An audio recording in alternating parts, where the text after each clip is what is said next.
My pleasure to introduce for this session Rishabh Shroff, partner at Cyril Amarchand Mangaldas, India's largest corporate law firm. He co-heads the private client business and also is the head of international business. Welcome, Rishabh. After the youngest grandmaster in the world, we now have someone who can help us understand the chess that is played in corporate boardrooms. But Rishabh, I want to begin by telling our audience of a certain context. You're the fourth generation of the family business. You've been around for decades and decades and have a absolutely fantastic overview of what's happening in corporate India. But I want to start with referring to a recent statement by Uday Kotak, where he seemed to suggest that the younger generation of business families is perhaps not as interested in the grind of doing business, especially in the Indian context, and would rather manage their wealth through family offices and not really sweat it out. Do you agree with that categorization? Firstly, thank you for inviting me for this, Siddharth, and to the India Today team. It's a very hard act to follow after India's best robot and India's youngest chess champion, so please bear with us. So I kind of agree and disagree with what Mr. Kotak said. It's taken a life of his own, his article. Now, there was a rejoinder by Mr. Sajjan Jindal, I think, a few days ago, and by Mr. Harsh Goenka as well. They kind of are saying the same thing, that today's next gen, today's leaders in their 30s and 40s are really spending more time investing in businesses through their family office and not really doing the hard grind, sitting on factory floors and dealing with unions and tax and all that stuff. So there are two parts to what he was saying. One, I think, is just how they spend their time in just terms of deploying capital through family offices. I think that's a good thing for India. I think it's showing a sign of a very mature economy, that we move to a situation, business are in third, fourth generations today, where you have professionals running the business, you have the next gen freed up to focus on, I guess, their passions, their interest. And they're kind of following the Prime Minister's dream of building a Viksit Bharat by 2047, where you need something 30 trillion GDP coming. And where's it going to come from? I think a large chunk of it, or a healthy chunk of it, will come from this family office capital. So whatever reports I've seen are about 400 or so in India. I think we are 10 times too short for where we need to be in terms of family offices. If you see the US today, same kind of ecosystem, they have 8,000 family offices. We have 400. So I think in terms of Mr. Kotak's premise that maybe there are too many today, I don't agree with that. But in terms of his view that people spend too much time on it, yes, I agree. I think next gen, I think, spends too much time sometimes on the investing side, not on the build side. So I think unless you've been on the factory floor, you've been in the boardroom, you've been in the kind of sweatshop, you don't really understand how to value and invest in businesses. So that is something I think we should let our seniors really groom on next gen and focus on. We were sitting right there in the hall when Mukesh was on the stage, and that's a fantastic story of hard work, entrepreneurship, and dreams. While you were watching him, did this thought ever cross your mind that, hey, this is a business that I could invest in? Yeah, so actually, I think this also, in your earlier session with Namita Thapar, I think she also, something she was saying about not every business has to be for a profitable investment, sometimes also for social capital.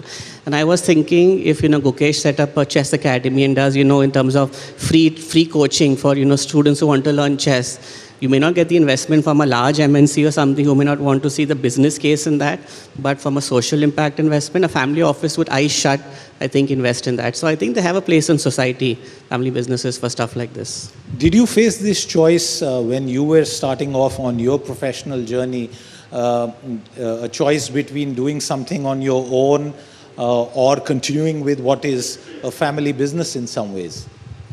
Yeah, so I kind of asked myself this question at many inflection points in my career. Today, we are a 108-year-old family business, and as you said, I'm generation 4 in the business. So there already have been 2 successful transitions which have happened before me. My father took over in '94 when my grandfather passed away, and now he's sort of 65-ish. He's thinking also about, what next. How does he want to spend the rest of his active career as well? So I think succession has come up in terms of our family as well.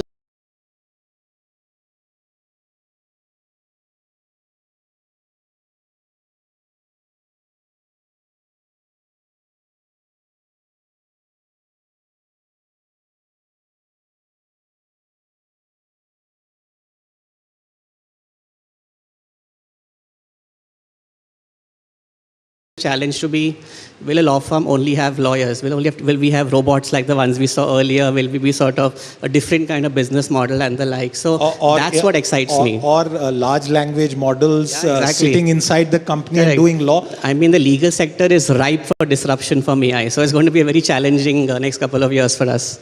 Let's spend a minute on that since we've come to that topic. AI is sweeping across all sectors. What's happening? What is likely to happen in the legal sector, especially with the advent of such models? So as it so happens, law is one of the world's two oldest professions. We are the only one that charges by the hour. The other one is not something you can say in polite company on a stage. So in terms of what we are seeing AI technology do in law firms today is kind of disrupting the labor arbitrage side of it. What would take a young lawyer 20, 30, 40, 50 hours to do, AI can do it in 5 seconds. And that saving of time is pure profit. So in terms of how we see the disruption in the hiring, promotion, grooming, mentorship, etc., I think AI is going to be a big disruptor. And how are you leveraging it as a firm? So we are demoing a product launched it about 10, 12 days ago. It's actually, unfortunately, a US LLM model which we're trying out over here. There have not seen any Indian LLM model for law firms yet. So huge gap in the market. Anybody else looking at that would be very happy to demo it. But we are the early baby steps of AI in our firm. Okay, let's come back to the business context. And you spoke about succession planning. Let me ask you about something that your family also went through almost a decade ago, a split in the business. For people to understand, why did that happen? And as a consequence, what have been the results for both sides? So taking a kind of step back, I think, while I kind of call myself a family business lawyer, what I spend most of the time doing is actually help families separate out in a efficient and peaceful manner. And we are seeing this playing in corporate boardrooms across India today. A lot of companies in generation 2, 3, 4, some in 5 as well. I think we're seeing a lot of realignment in terms of interest, passion, and desire to stay together as a family really kind of playing out. One of the biggest ones that went through a few months ago was the Godrej family, which did a very efficient realignment of its kind of 2 branches. So that's playing out, and I think the difference is coming, including for our case as well, kinds of difference in aspiration in the next gen versus the current or now gen. I mean, they are mostly in their 60s, some in their 70s, different perceptions of risk, how they want to be involved in the business, management style, who's in the boardroom with them, etc. So next gen, like we heard in the sessions today, are more interested in things like AI, technology, kind of more in terms of less labor-intensive businesses, more tech-driven investments. So that's manifesting in going their own ways, I think sometimes in a peaceful way, sometimes in Indian courts. But that's a very common trend we are seeing playing out. And in our own case, unfortunately, it's very ironic that it happened from a case of bad succession planning from my kind of grandmother's will in 2014. The lesson I took away is that sometimes timely intervention of succession is better than kind of going through a painful separation later. So it's like sometimes a cancer which can spread in case you don't treat it early. So the earlier you look at the root cause and address it is better for the family and for the business. So is that the formula for and the difference between a happy business family and an unhappy business family? I kind of think so. I think the families who are still happy but not as a family business together, I think they've done something like that, where they've taken somebody wise in the family, typically elder generation, says that these kids cannot work together, they're not compatible in terms of business, risk, whatever, and done a very kind of timely separation without it becoming very toxic for the family. I think it happened for the Bajaj family in 2007, 2008. It happened for the Goenka families in the late 90s also. And I think both families on either side have done very well. They prospered. The family still goes on vacations and, spends time together. So I think timely is more important than doing a painful process later. Let's touch upon another topic, and this is the flight of capital. We are seeing a flight of FII money from India for the last some months, and that's taken a toll of the stock markets. This week has been a pretty good one after a bit of a gap. But when it comes to a lot of business people, second generation, we keep hearing these reports about people leaving India, acquiring foreign passports, and some people even say that this was on account of difficulties of doing business. Also, that has now become far easier. What's the situation? Is it correct to say that a lot more family business members are now leaving India? I would say definitely yes. Forget the exact number, but I think in 2023, 2024, something like 7,000 people left India. Which in a country of 1.7 billion is not a big number in absolute terms, but who has left is very important. These are your 1% of the 1% of the 1%. So who create jobs, who pay the highest taxes, who create sort of India on the map. They are leaving India and they are getting, residency passports in Dubai, in Singapore, in the US, UK. Trump also launched his golden card scheme a little while ago, aimed exactly at this kind of individual. So that for me is most concerning, that why these, captains of industry leaving India and why they're seeing other countries as better prospects for their business and for their personal wealth. So why indeed, in your view? So I think part of it also is a bit of India hedge, India diversification. I mean, no matter how diverse your India portfolio is, equity, debt, startups, whatever, still an India exposure that you have. A lot of these guys have a lot of liquidity. They want a global footprint. They want to invest in exotic assets, crypto to private debt to, buying the Meta, Google stocks, etc. And you can't kind of do it from an Indian regulatory ecosystem. So look at sort of parking family office money in Singapore, in Abu Dhabi, in Dubai, and so it's sort of very custom schemes created in those markets for Indians to actually invest over there. So taking advantage of it, sometimes you can have a next-gen kid living in Dubai, sort of running that global family office from there, and it's been a successful-ish business model for most families today to have a kind of global diversification from there.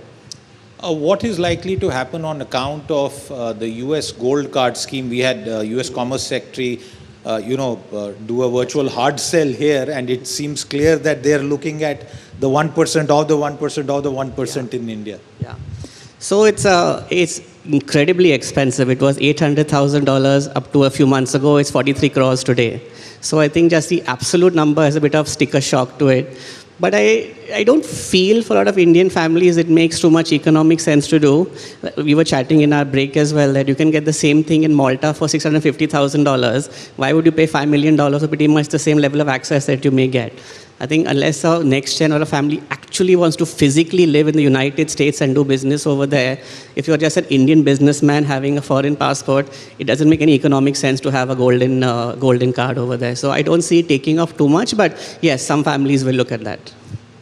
What would you say to those who may choose to call this unpatriotic kind of view, taking your money and your citizenship out of India? No, I think these guys still very much live here. Like we said, this is more of a global diversification. Many of my clients who have this passport still very much active in India. They live in Bombay, Delhi, Bangalore, wherever, run Indian businesses, pay Indian taxes, file Indian returns, do whatever they need to. So it's not the unpatriotic, it's an India hedge. Suppose something goes horribly wrong one day, you have a little bit of thing on the side in case you need to leave India to take care of it. And there's no mala days always on that. Dil Hindustani hai, but passport kahin ka bhi ho sakta hai. Exactly. Okay, I thought the gift city, and we're on our last minute now for this session, but I thought the gift city was something that was supposed to fix this, to reverse this to some extent. What is the on-ground status? Sure. So maybe just 30 seconds on what is Gift City. It's kind of modeled as a kind of offshore financial center physically based in India. Like those of you who've been to Dubai have seen the DIFC where the restaurants and the hotels usually are. So it's a place where Indian laws and regulations don't apply. In 2023, government or the IFSC, the regulatory body there, launched a scheme to allow individuals to take out up to $10 million in personal capital through the structure. The problem is the intention was there, the law was there, but it's not being followed at all actually. So it's an approval-based process. No approval has come for any family office whatsoever in the last 1.5 years. So it's a bit of dichotomy between what the law says and what actually is happening in practice. So a lot of families are very upset with this. This is why, like you mentioned earlier, the whole family office route for other countries has taken off, but Gift City has not taken off because of this. Well, as I end this session, there are so many problems in the world, in India, but it's clear that even rich people have significant problems, and Rishabh just gave us a small glimpse of that. Thank you very much for your time with us today. With that, it's a wrap.